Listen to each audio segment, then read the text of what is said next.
Senator Nelson, have you done the numbers on what this amendment really does?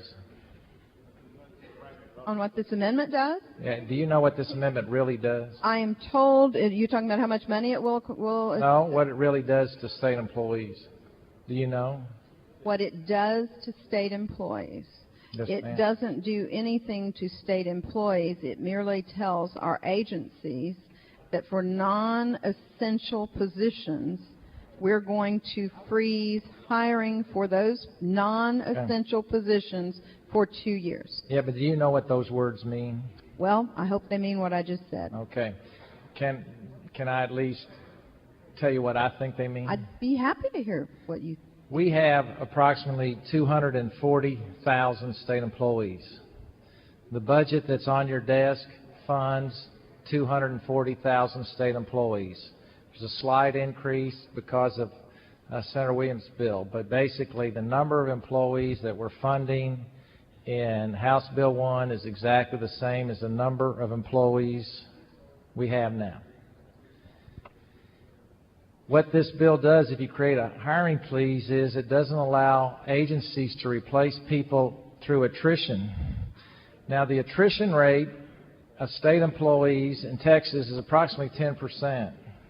So what you're talking about is a loss of 25,000 state employees in year one and maybe 20,000 in year two. Now, that's 45,000 state employees with no real precision on exactly what's happening, because you're not saying non-essential employees or this employees.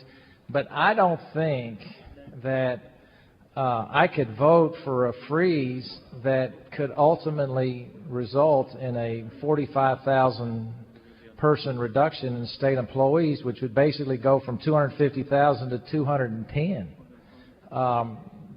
Is that your intent? Senator, it is my intent to help you and Senator Duncan get as much money as we can in these tough times to those what we agreed were essential positions, teachers and people helping individuals that can't help themselves. Now, let me ask you this. Do you think there's anybody out there that works for state government that is non-essential, that if that position becomes vacant, we could say, we're not going to fill that position this year. We're going to use that money and keep a teacher in the classroom. That's the other extreme of the argument, but is there anybody like that?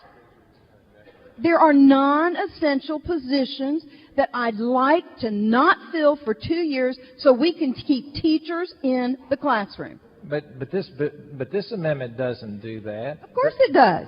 No, because the savings that you are theoretically achieving, I'm not sure how it would cost, doesn't transfer to the foundation school program. It just sits there. Oh, and we can't, as legislators, take that money and put it to our education? Not when we're out of session.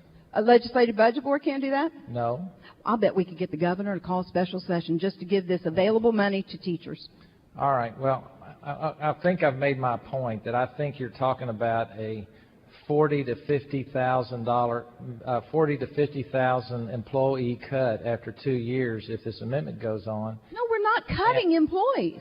We're not cutting employees. Yes, a reduction in the current workforce.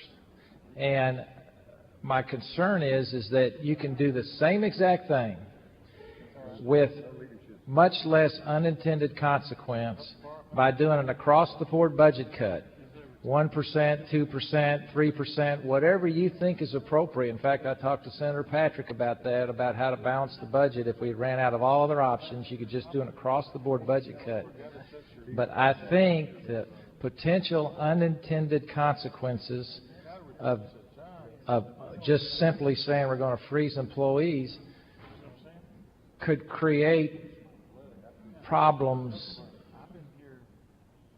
far more significant than just simply doing an across-the-board budget cut. So I appreciate your point, but, we talk about state employees as sort of just sort of theoretical people out there. In my district, I call them constituents, and I don't think this amendment is fair to them.